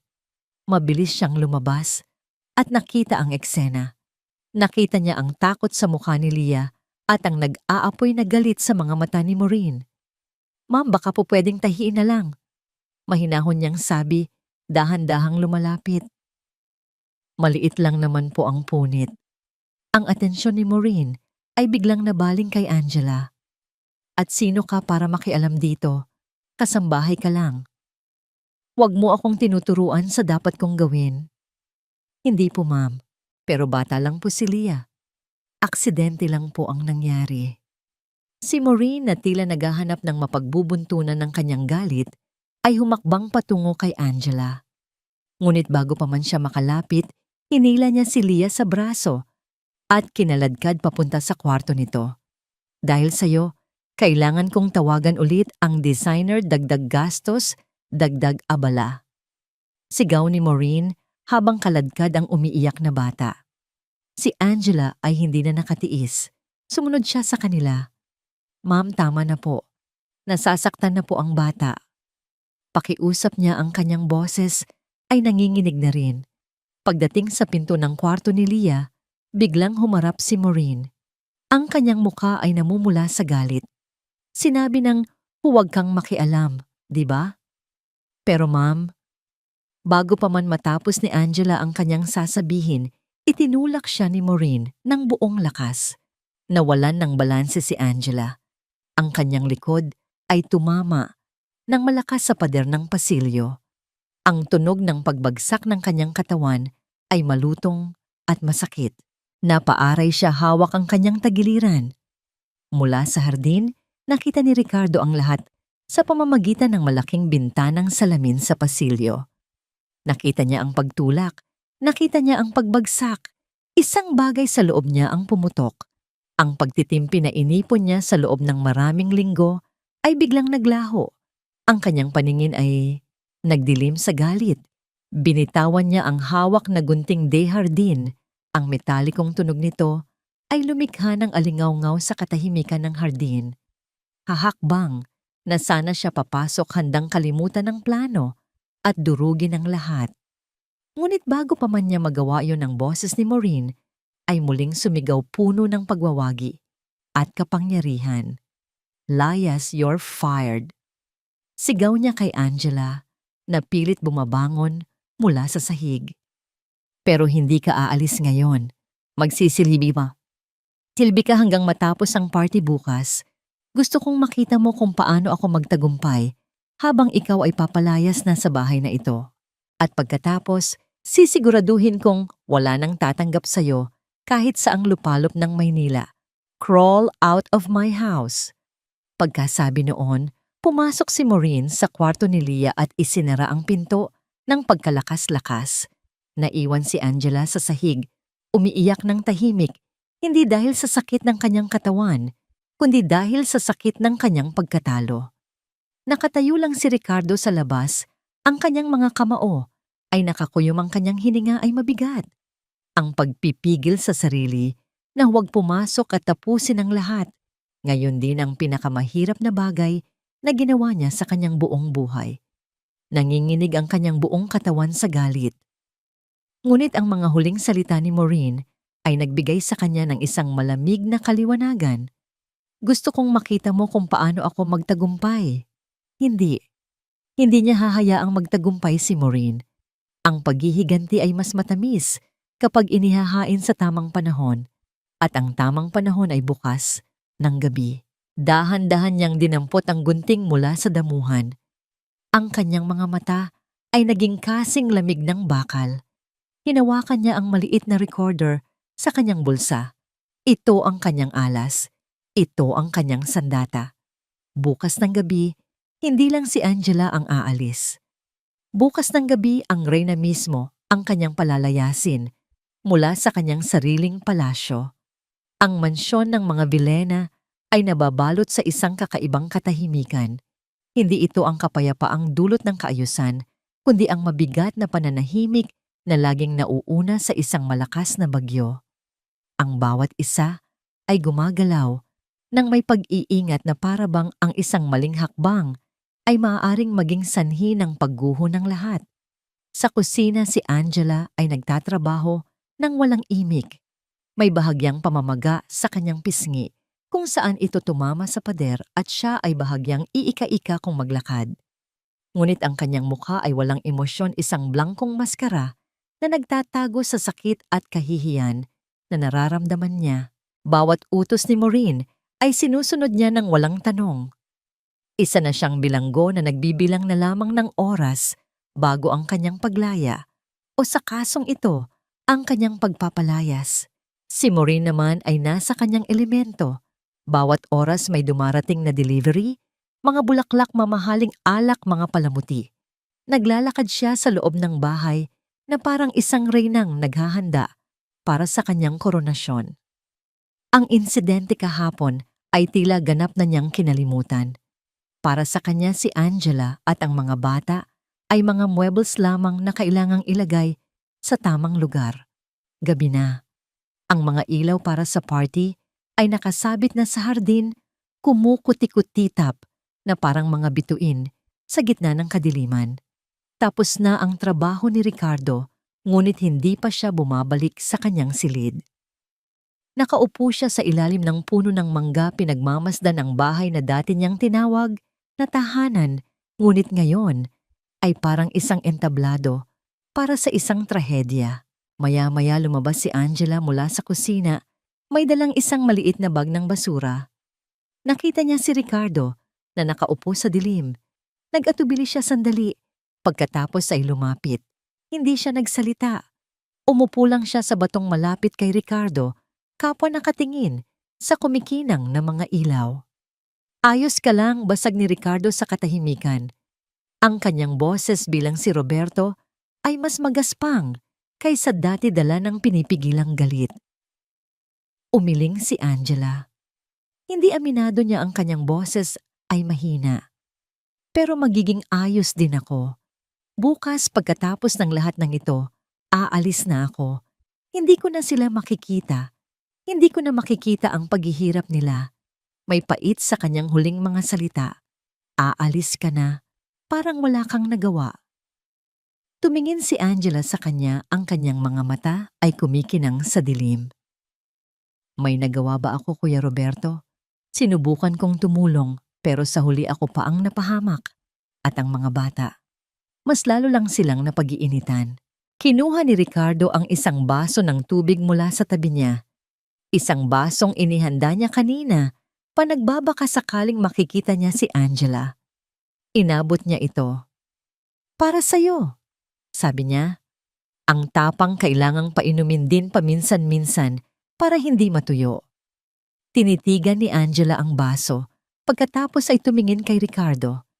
Sa simpleng alok na yon, naramdaman niya ang isang bagay na matagal na niyang hindi nararamdaman ang pag-unawa. Kinuha niya ang baso at uminom. Salamat, sabi niya. Sa buong bahay na ito, kayo lang po yata ang nakakakita. Marami akong nakikita, sagot ni Ricardo.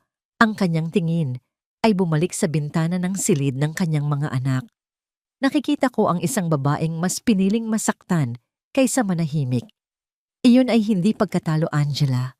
Iyon ay karangalan. Ang pagbanggit niya sa pangalan nito nang walang pag-aalinlangan at ang bigat ng kanyang mga salita ay nagdulot ng kakaibang pakiramdam kay Angela. Tinitigan niya ang hardinero. Ang kanyang mga kamay ay magaspang, ang kanyang damit ay simple, ngunit ang kanyang mga mata ay may lalim na hindi angkop sa isang ordinaryong hardinero. Bukas pagpapatuloy ni Ricardo, ang kanyang boses ay naging mas mababa, halos isang bulong. Bukas ng gabi, magbabago ang lahat. Maniwala ka sa akin. Isang pangako. Isang pangako mula sa isang taong halos hindi niya kilala. Ngunit sa kung anong dahilan naniwala siya. Mayroon sa tono ng pananalita ni Roberto na nagbibigay ng katiyakan. Isang katiyakan na ang katarungan, kahit gaano katagal magtago, ay palaging darating. Tumayo na si Angela. Sana nga po, kuya, sabi niya, para sa mga bata. Nang akmang tatalikod na siya, muli siyang pinigilan ni Ricardo. Angela. Lumingon ito. Salamat, sabi ni Ricardo. Isang simpleng salita, ngunit puno ng lahat ng pasasalamat na hindi niya masabi bilang si Ricardo Villena. Salamat sa pagprotekta sa kanyang mga anak. Salamat sa iyong tapang. Salamat sa pagiging ilaw sa madilim na bahay na ito. Tumangulang si Angela, isang maliit at malungkot na ngiti ang sumilay sa kanyang mga labi bago tuluyang pumasok sa loob. Naiwan si Ricardo sa dilim. Kinuha niya ang kanyang telepono at tinawagan si Francis. Ready na ang lahat, tanong ni Ricardo. Oo, nakausap ko na ang contact ko sa media. May ilang reporter na darating, hindi lang para sa charity, kundi para sa isang exclusive story, sagot ni Francis. Ang mga security personnel na palitan ko na ng mga tao ko. Ang sound system may access na tayo. Nakasetup na ang lahat. Ikaw na lang ang hinihintay, Rick. Good, sabi ni Ricardo. Sigurado ka na ba talaga dito? This will be messy. Tumingin si Ricardo sa bintana ng master's bedroom kung saan nakikita niya ang anino ni Maureen. na nagsusukat ng isang kumikinang na gown. Ang paglilinis laging madumi sa simula, sagot niya. Oras na para walisin ang basura sa labas ng bahay ko. Ibinaba niya ang telepono. Ang simoy ng hangin ay biglang lumamig. Ang mga bituin sa langit ay tila nagtago sa likod ng mga ulap. Ang katahimikan ay nabasag ng papalapit na kulog sa di kalayuan. Ang gabi bago ang bagyo. At bukas sa gitna ng perpektong pagdiriwang ni Maureen, sisiguraduhin ni Ricardo na siya ang magiging kulog at kidlat. Siya ang magiging bagyo na wawasak sa lahat ng kasinungalingan. Ang gabi ng charity gala ay dumating na parang isang eksena mula sa isang marangyang pelikula. Ang mansyon ng mga Villena ay naliligo sa ginintuang liwanag. Ang bawat sulok ay pinalamutian ng mga puting rosas at kumikinang na mga kristal. Ang hangin ay puno ng halimuyak ng mamahaling pabango at ang mahinang tunog ng isang string quartet na tumutugtog sa isang sulok ng hardin. Ang mga bisita, mga senador, mga business tycoon, mga sikat na artista at ang mga reyna ng alta sosyedad ay dumating na suot ang kanilang pinakamagagarang kasuotan. Bawat isa ay bumabati kay Maureen na siyang bituin ng gabi. Nakasuot siya ng isang silver na gown na yumayakap sa kanyang perpektong katawan. Ang kanyang leeg ay pinalamutian ng isang kwintas na diamante. Ang kanyang nangiti ay nakakasilaw. Ang kanyang tawa ay parang musika. Siya ang larawan ng kagandahan, yaman at kabutihang loob. Sa gitna ng karamihan, si Ricardo, bilang ang hardinerong si Roberto, ay gumagalaw nang hindi napapansin. Inatasan siyang mag-refill ng mga ice bucket at tiyaking malinis ang paligid ng pool. Ang kanyang kupas na uniforme ay isang malaking kontradiksyon sa karangyaan sa paligid niya. Walang sino man ang nagbigay pansin sa kanya. Para sa kanila, siya ay bahagi lamang ng tanawin, isang aninong nagsisilbi sa kanilang kaginhawaan. Sa isang sulok nakatayo si Angela, suot ang kanyang itim na uniforme, may hawak na isang tray ng mga baso ng champagne. Ang kanyang mukha ay blanko, ngunit ang kanyang mga mata ay alerto palihim na sinusulyapan ang dalawang bata, sina Leah at Enzo, na nakaupo sa isang maliit na mesa malapit sa entablado. Maya-maya umakyat si Maureen sa isang maliit na entablado. Kinuha niya ang mikropono. Good evening, everyone. Bati niya, ang kanyang boses ay puno ng init at kasiglahan. Welcome to our humble home. Tonight we are not just here to celebrate. We are here to give back. Nagpatuloy siya sa kanyang talumpati puno ng mga salita tungkol sa pagtulong sa mga batang kapuspalad. Ang bawat pangungusap ay perpekto, ang bawat ngiti ay nakahanda. Palakpakan ang mga tao na bibighani sa kanyang kagandahan at kabutihan. And of course, pagpapatuloy niya, ang inspirasyon ko sa lahat ng ito ay ang aking dalawang anghel, ang aking mga minamahal na anak, Leah and Enzo. Itinuro niya ang mga bata. Ang spotlight ay bumaling sa kanila. Napapikit si Leah sa biglaang liwanag. Si Enzo ay nagtago sa likod ng kanyang kapatid. Halika kayo mga anak, mag-hello kayo sa mga bisita. Tawag ni Maureen. Ang kanyang nanangiti ay hindi nagbabago, ngunit ang kanyang mga mata ay may matalim na utos. Nanginginig na tumayo ang dalawang bata at lumapit sa entablado. Hawak ni Leah ang kamay ng kanyang kapatid. Tingnan ninyo sila, sabi ni Maureen sa mikropono. Ang bunga ng tamang pagdidisiplina at pagmamahal, isang patunay na sa tamang gabay ang mga bata ay lumalaking mabuti at magalang. Ipinaparada niya ang mga bata na parang mga tropeo. Ang mga bisita ay ngumingiti at pumapalakpak. Ngunit si Ricardo, mula sa dilim ng hardin, ay nakikita ang panginginig sa mga kamay ni Leah at ang takot sa mga mata ni Enzo. Biglang sa gitna ng katahimikan, si Enzo, na marahil ay natakot sa dami ng tao at sa matinding liwanag, ay humakbang paatras at aksidenteng natabig ang isang maliit na mesa sa likod niya. Isang pitsel ng pulang juice ang natapon diretso sa mamahaling silver na gown ni Maureen. Ang buong hardin ay natahimik. Ang nangiti sa mukha ni Maureen ay naglaho na parang bula. Ang kanyang mga mata ay dahan-dahang bumaba sa malaking pulang mantsa na kumakalat sa kanyang damit. Sa isang saglit ang perpektong maskara ay gumuho. Enzo, ang kanyang bulong ay puno ng lason, sapat lang para marinig ng mga bata. Ngunit ang galit sa kanyang mukha ay nakita ng lahat. Nagsimulang umiyak si Enzo. Ang katinuan ni Maureen ay biglang nawala.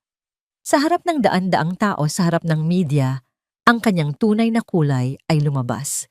Hinila niya si Leah ng marahas na para bang ito ang may kasalanan. Tingnan mo ang ginawa ng kapatid mo. Palagi na lang kayong pabigat. Sigaw niya ang kanyang boses ay hindi na pino kundi garalgal. Itinaas niya ang kanyang kamay, handang sampalin ang umiiyak na si Leah. Ang mga bisita ay napasinghap. Ang mga kamera ay nagsimulang mag-flash. Ngunit bago pa man dumapo ang kanyang palad sa mukha ng bata, tumigil ka. Isang malakas na boses ang umalingaw-ngaw mula sa sound system, mas malakas pa kaysa sa musika. Lahat ay napalingon sa pinanggalingan ng boses. Mula sa anino ng hardin, isang lalaki ang humakbang papalabas patungo sa liwanag. Ang hardinero. Hinawakan ni Angela si Leah at inilayo kay Maureen. Ang sampal na para sana sa bata ay tumama ng buong lakas sa pisngi ni Angela. Ang tunog ay malutong at malakas at umalingaw-ngaw ito sa buong hardin. Napasinghap ang lahat. Si Maureen na ngayon ay tuluyan nang nawala sa sarili ay lalong nagalit. How dare you? Ngunit ang atensyon ng lahat ay na kay Roberto na ngayon. Naglalakad siya papalapit sa entablado. Ang bawat hakbang ay mabigat at may determinasyon. Sino ka para utusan ako? Bumalik ka sa trabaho mo, hampas lupa. Sigaw ni Maureen sa kanya. Huminto si Ricardo sa paanan ng entablado. Tumingin siya sa mga mata ni Maureen, isang tingin na puno ng galit, sakit at kapangyarihan. Dahan-dahan itinaas niya ang kanyang kamay at tinanggal ang pekeng bigote at balbas.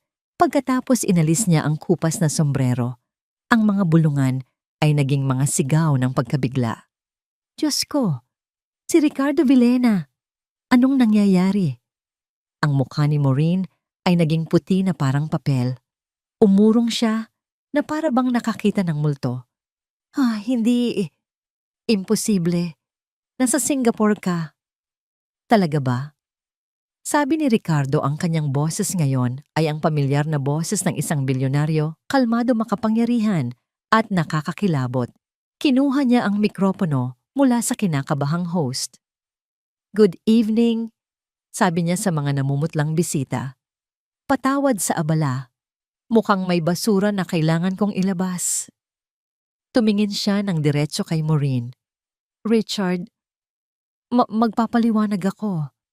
Nanginginig na sabi ni Maureen. Huwag nagputol ni Ricardo. Dahil ako sa loob ng 3 linggo ay nakikinig. Nakikinig sa lahat ng kasinungalingan mo. Itinaas niya ang maliit na voice recorder. At ngayon oras na para kayo naman ang makinig. Idinikit niya ang recorder sa mikropono. Ang boses ni Maureen ay umalingaw-ngaw sa buong paligid, malinaw at hindi maikakaila. Nako, super pasakit sa ulo. Lalo na yung babae. Kailangan mong laging takutin para sumunod. Fear is a better motivator than love, di ba? Kapag laging may pagmamahal, lumalaking spoiled. Pagbalik ni Ricardo, for sure hangang-hanga yon sa mga well-mannered niyang mga anak. Ang bawat salita ay parang isang bomba na sumasabog sa gitna ng perpektong pagdiriwang. Ang mga bisita ay hindi makapaniwala. Ang mga kamera ay walang tigil sa pag-flash. Si Maureen ay parang isang estatwang gumuho. Itigil mo yan, kasinungalingan yan. Sigaw niya, sinusubukang agawin ng recorder, ngunit hinarang siya ng mga security guard, ang mga bagong security guard ni Ricardo. Mga anak. Sabi ni Ricardo, ang kanyang boses ay naging malambing habang bumabaling kina Leah at Enzo na ngayon ay nasa tabi na ni Angela. Lumuhod siya sa harap nila. Tapos na, hindi na kayo sasaktan ni tita. Promise ni Daddy. Umiiyak na yumakap si Leah sa kanyang leeg. Daddy, pumalik ka na. Hindi ako umalis anak. Nandito lang ako palagi. Bulong ni Ricardo niyakap ng mahigpit ang kanyang dalawang anak. Si Maureen, na ngayon ay napapaligiran na ng mga guard ay sumisigaw na parang isang baliw. Hindi mo to magagawa sa akin, Ricardo. Ako ang asawa mo. Tumayo si Ricardo. Tinitigan niya ang babae hindi na may galit kundi may awa. Ang asawa ko ay namatay 1 taon na ang nakalipas. Malamig niyang sabi, ikaw isa ka lang pagkakamali. Humarap siya sa hepe ng security. Ilabas niyo siya sa pamamahay ko. Habang kinaladkad si Maureen palayo, nagpupumiglas at sumisigaw ng mga sumpa ang lahat, ay nakatingin lang. Ang bituin ng gabi ay bumagsak. Ang kanyang kinang ay napalitan ng dumi ng katotohanan. Nang mawala na siya isang mabigat na katahimikan, ang muling bumalot sa hardin. Dahan-dahan lumapit si Ricardo kay Angela, na yakap-yakap pa rin ang dalawang bata. Ang pisngi ni Angela ay namumula at maga. Salamat. Sabi ni Ricardo, ang kanyang boses ay puno ng emosyon na hindi na niya kailangang itago. Salamat sa lahat. Tumingin si Angela sa kanya pagkatapos ay sa mga bata. Sa gitna ng gulo, isang maliit na ngiti ang sumilay sa kanyang mga labi. Ang bagyo ay tapos na. At sa wakas, pagkatapos ng mahabang panahon ng kadiliman, isang sinag ng pag-asa ang nagsimulang sumilay sa mansyon ng mga Villena. Kinabukasan ng mansyon ng mga Villena ay nagising sa isang katahimikang matagal nang hindi naramdaman. Wala na ang mabigat na tensyon na nagpapahirap sa bawat paghinga. Wala na ang mga utos na puno ng talim, ang mga tingin na puno ng panunumbat. Ang natira ay ang malinis na hangin ng umaga at ang banayad na sikat ng araw na tumatagos sa mga bintana. Ang mga kasambahay ay gumagalaw ng mas magaan. May mga mahihinang ngiti, mga bulungan ng pag-uusap na hindi na kailangang ilihim. Ang balita tungkol sa nangyari kagabi ay kumalat na sa buong bansa. Ang pangalan ni Maureen ay nasa lahat ng pahayagan at social media, hindi bilang isang pilantropo, kundi bilang isang mapagpanggap na madrasta. Ang kanyang pagbagsak ay kasing bilis at kasing ingay ng kanyang pag-akyat. Sa silid kainan si Ricardo ay nakaupo kasama ang kanyang mga anak. Walang formalidad, walang sapilitang kilos. Si Enzo ay masayang naglalaro sa kanyang pagkain, habang si Leah ay tahimik na nagkukulay sa isang coloring book sa tabi ng kanyang ama. Daddy. Biglang sabi ni Leah, hindi inaalis ang tingin sa kanyang papel. Hindi na po babalik si Tita Maureen. Hinaplos ni Ricardo ang buhok ng anak. Hindi na anak. Hindi na siya babalik dito. Bakit po siya naging masama? Tanong ulit ng bata, isang tanong na simple, ngunit puno ng bigat. Huminga ng malalim si Ricardo. Hindi ko alam, prinsesa. Siguro, may mga tao na nakakalimutan kung paano magmahal, pero ang importante nandito na ulit si Daddy. At hindi na ako aalis. Tumango si Leah at sa unang pagkakataon, sa loob ng maraming buwan, isang tunay na ngiti ang sumilay sa kanyang mga labi. Maya-maya dumating si Doña Remedios, ngunit ngayon wala na ang kanyang mapanuring mga mata. Ang dala niya ay isang malaking basket ng mga prutas at isang yakap na puno ng pagmamahal para sa kanyang mga apo. Sa wakas bulong niya kay Ricardo habang yakap ito. Bumalik na ang liwanag sa bahay na ito. Hapon na nang magkaroon ng pagkakataon, si Ricardo nakausapin si Angela. Naabutan niya ito sa hardin, nakaupo sa parehong bangko kung saan sila madalas mag-usap. Ang pamamaga sa pisngi nito ay bahagya ng humupa. Angela! Tawag ni Ricardo. Lumingon ito. Ngumiti siya ng bahagya. Sir Ricardo. Umupo si Ricardo sa tabi niya. Gusto kong humingi ng tawad. Simula niya. Nagsinungaling ako sa'yo. Ginamit ko ang pagbabalat kayo para sa sarili kong layunin. Umiling si Angela. Naiintindihan ko po, sir. Ginawa niyo po iyon para sa mga anak ninyo. Walang ama ang hindi gagawin ang lahat para sa kanila. Pero nasaktan ka dahil sa akin. Ang sampal na yon, dapat ay para sa akin. Ang mahalaga po ligtas na sila. Sabi ni Angela, ang kanyang tingin ay napunta sa dalawang bata na naghahabulan ngayon sa damuhan ng kanilang mga halakhak ay umalingaw-ngaw sa hangin. Iyon lang po ang gusto ko, ang marinig silang tumawa ulit. Isang sandali ng katahimikan ang namagitan sa kanila. Hindi ito isang awkward na katahimikan, kundi isang katahimikang puno ng pag-unawa at respeto.